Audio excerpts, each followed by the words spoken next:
संगठन के कार्यकर्ताओं का और आदमपुर की जनता जनार्दन का आभार व्यक्त करता हूं। पहली बार कमल खिला है सर ये सीट कांग्रेस की थी। कांग्रेस के जो विधायक थे उस वक्त उन्होंने इस्तीफा देकर भारतीय जनता पार्टी ज्वाइन की और बीजेपी ने उनको टिकट देकर उनके बेटे को मैदान में उतारा। यानी जो आंकड़ा 40 का दशक वो आंकड़ा बढ़ा है और आदमपुर में जहां कभी भी कमल नहीं खिला था वहां कमल खिला है। कांग्रेस की सीट एक तरह से आपने इस उपचुनाव के माध्यम से बीजेपी। देखिए, इस सारे आप परिवर्तन को देखेंगे तो भारतीय जनता पार्टी बहुत वर्षों तक यह एक छोटी पार्टी थी और कांग्रेस पार्टी एक बड़ी पार्टी थी।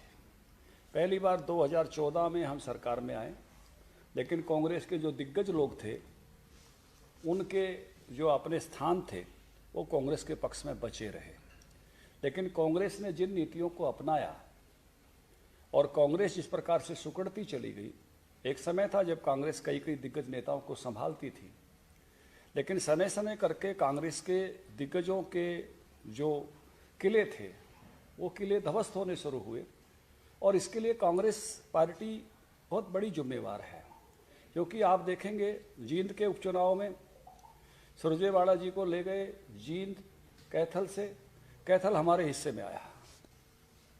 आप देखेंगे कि कांग्रेस के प्रमुख नेताओं को कांग्रेस में असहजता महसूस होनी शुरू हुई। 2 अध्यक्षों को काम नहीं करने दिया गया और बड़े बड़े दिग्गज इस प्रकार का महसूस करने लगे कि कांग्रेस में अब उनका स्थान नहीं है।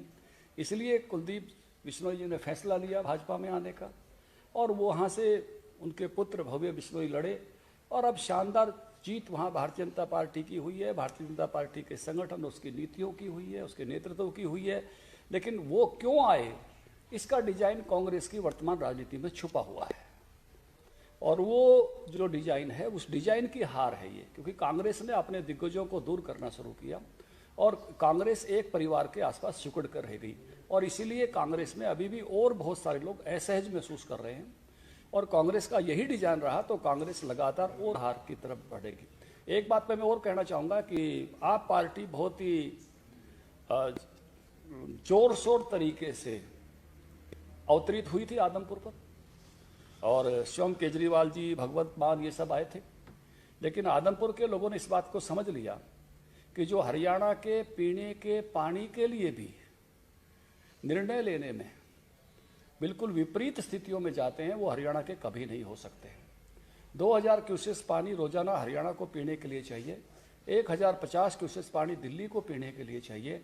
एक अल्टरनेट नहर बनाने के लिए सर्वोच्च न्यायालय का निर्णय, उस निर्णय के बारे में भी आप पार्टी की पंजाब सरकार ने सरेआम इनकार किया क्योंकि एक 60 साल पुरानी नहर से पानी आ रहा है जिसमें कभी भी दिक्कत हो सकती है। जो ऐसे पानी पीने के पानी को देने के लिए बनने वाली नहर के लिए भी तैयार नहीं थे। इसलिए आदमपुर के लोगों ने इतनी बुरी तरह से उनको नकारा है कि जिसका परिणाम आज आपको आप पार्टी भी देख रही है और प्रदेश की जनता ने उनको वो शीशा दिखाया कि इस प्रकार जो जन विरोधी सोच के साथ चलने वाले लोग हैं उनका जो हसर होना चाहिए था वो आदमपुर में हुआ है। 2024 के चुनाव, ये 2024 के चुनाव का सेमीफाइनल कांग्रेस के नेता खासतौर पर भूपेंद्र सिंह हुड्डा जो है वो अपने प्रचार में बता रहे थे कि आदमपुर का जो चुनाव है ये 2024 का सेमीफाइनल है। तो ऐसे में अब कांग्रेस के सामने आप क्या कहेंगे, क्या चुनौती है और आपकी पार्टी की क्या चुनौती? देखिए, मेरी पार्टी तो लगातार परिश्रम करने पर विश्वास करती है और हमें अभी और अधिक परिश्रम करना है, हमको मालूम है। और अधिक मेहनत के साथ हम अगले चुनाव में जाने वाले हैं। हम जो नगर पालिका परिषद चुनाव था उसमें भी मेहनत से गए। आने वाले अभी कुछ चुनाव हमारे सामने नगर निगम के हैं, पंचायत चुनाव चल रहे हैं। तो हम तो लगातार परिश्रम में भरोसा करते हैं, नेतृत्व के में भरोसा करते हैं और जो लोगों के विकास की नीतियों में भरोसा करते हुए लगातार मेहनत के साथ आगे बढ़ना, इसी मंत्र के साथ काम करते हैं और इसी मंत्र के साथ आगे बढ़ेंगे। हमारी राजनीति यहाँ कोई व्यक्तिवादी राजनीति नहीं है कांग्रेस पार्टी की तरह से हमें देखो, क्योंकि जो वहाँ का डिजाइन है उसका कारण यही है कि वहाँ कुछ लोग अपनी ही बात करते रहे। भारतीय जनता पार्टी तो विचारधारा की बात करती है, भारतीय जनता पार्टी जो है संगठन की बात करती है, भारतीय जनता पार्टी विकास की बात करती है।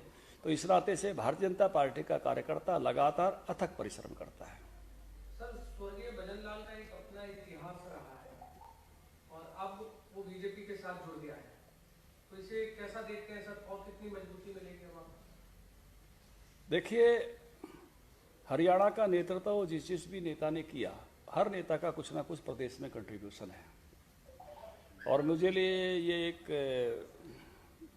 मेरे लिए मैं कहूँगा कि एक ऐसी बात है जो एक सबको साथ लेकर चलने की जो हम बात कर रहे हैं।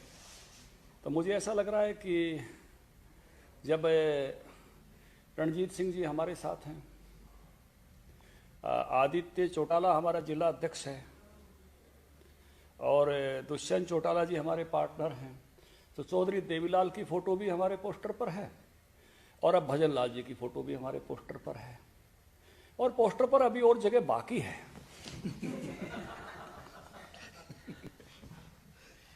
सर, मार्जिन कम है 2019 के, अगर चुनाव की देखें और इस बार का उपचुनाव देखें, मार्जिन कम है। आदमपुर में पहले मार्जिन ज्यादा था।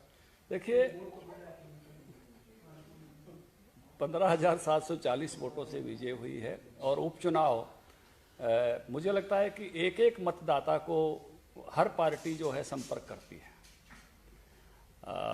और उस नाते से बहुत विवेकपूर्वक मतदाता को निर्णय लेना होता है। भाजपा का बहुत बड़ा है, इसलिए भारतीय जनता पार्टी के बारे में आपने प्रारंभ में ही कहा कि कमल खिला है, भाजपा को लोगों ने आशीर्वाद दिया है, और भाजपा, मैंने शुरू में ही कहा था कि लोगों ने, जब मीडिया के साथियों ने सवाल किया कि